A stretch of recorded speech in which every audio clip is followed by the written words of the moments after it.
ഇവൻ മറ്റു പെൺകുട്ടികളോട് സംസാരിച്ചപ്പോൾ ഒരെണ്ണം ഒഴിയാതെ എല്ലാവരോടും പറഞ്ഞത് കുഞ്ഞാറ്റയുടെ അമ്മയെ വരെ ഇവൻ സെക്ഷൽ രീതിയിൽ ഉപയോഗിച്ചു എന്നാണ്. എന്താ അതാരും ചിന്തിക്കാത്തെ?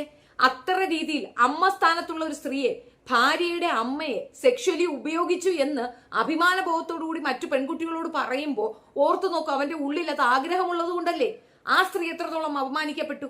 ഇവൻ വീട്ടിലേക്ക് ചെന്നാൽ കാണിക്കത്തില്ല എന്നൊക്കെയാണ് കുറെ അധികം കമന്റ്സ് വന്നിരിക്കുന്നത്. ഇവൻ വീട്ടിൽ പോകുമ്പോ ആ സ്ത്രീ പരാതി കൊടുക്കുമെന്ന് പറയുന്നത് തീർച്ചയാണ്. കഞ്ചാവ് അടിച്ചോണ്ട് വരുന്ന ഇവൻ അവരെ കയറി പിടിക്കില്ല എന്ന് എങ്ങനെ വിശ്വസിക്കും? ഇവന്റെ സ്വഭാവം അതല്ലേ, ഇവന്റെ ഉള്ളിൽ അതുള്ളത് കൊണ്ടല്ലേ മറ്റു പെൺകുട്ടികൾക്ക് ഇവൻ ആ സ്റ്റേറ്റ്മെന്റ് പറഞ്ഞിട്ടുള്ളത്. അപ്പോ ഈ ഒരു വിഷയത്തിൽ ശക്തമായി എതിർക്കുന്നതിന്റെ റീസൺ ഇതാണ്. നിങ്ങൾ സ്ത്രീകളുടെ ഭാഗത്ത് നിന്ന് ചിന്തിച്ചു നോക്കൂ.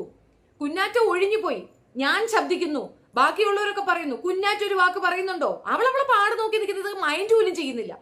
അങ്ങനെയുള്ള ആ പെൺകുട്ടി സ്വസ്ഥമായി ജീവിക്കുന്നത് കാണുമ്പോൾ എനിക്കുണ്ടാവുന്ന കഴപ്പ്, അവൾ സ്വസ്ഥമായി ജീവിക്കരുത് എന്നുള്ളതല്ലേ. ഇവന്